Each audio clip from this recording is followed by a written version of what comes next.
It is now 9 past where I am, and Manchester United has just played Manchester City in Old Trafford, and as expected, we have lost 2-0 thanks to 2 goals in the first half. I don't want to say too much. It's like this match is an accumulation of everything bad that has happened in Manchester United this season all into one. No, we didn't lose 5-0 like we did, but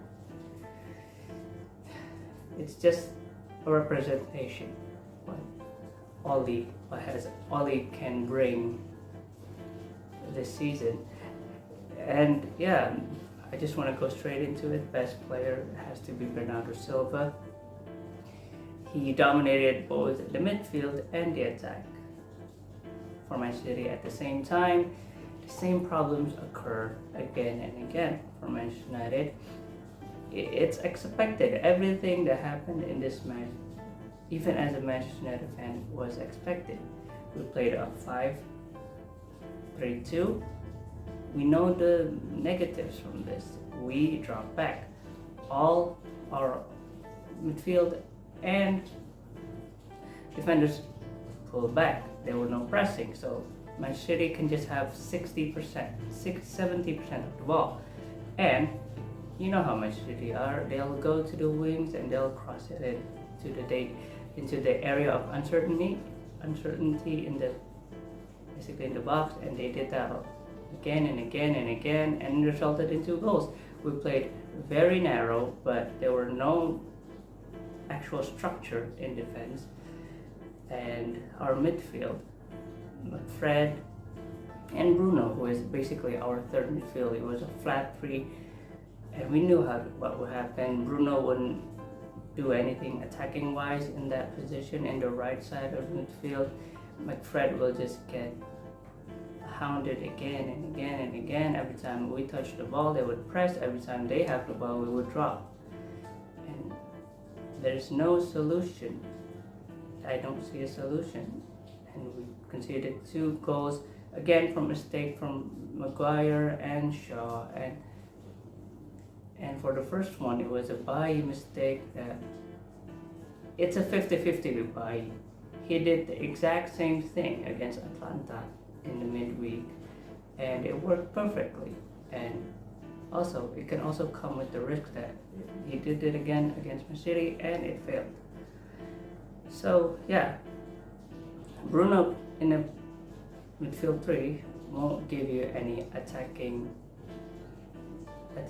play whatsoever. Having a 5 at the back means there won't be any pressing, and Man City took full advantage of that.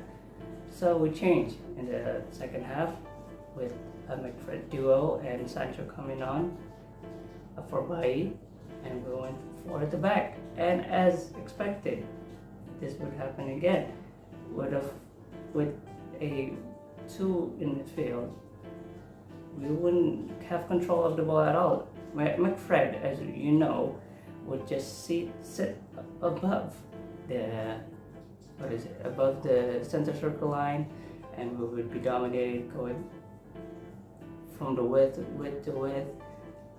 Sancho and Greenwood would just, press when the ball is closest to them. That's always how Ole plays it.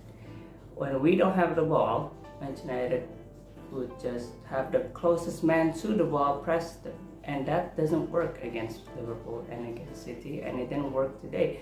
Every time the ball is on the right, it's expected that Sancho's going to press, and everybody's just going to stand still. They'll find another man to come for it, and they just pass it across. And if the ball is close to Greenwood's going to press, haphazardly, lazily press, and then it's just going to go that back and forth.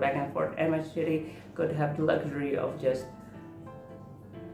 be more relaxed and just pass it around.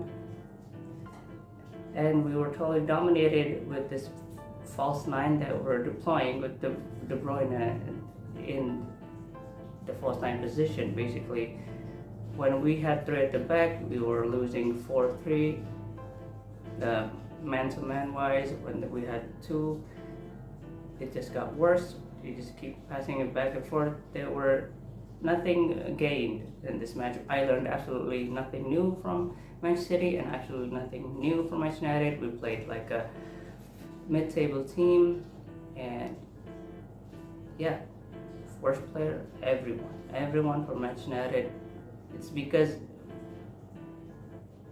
we keep playing the same players again and again, and we keep making the same mistakes again and again.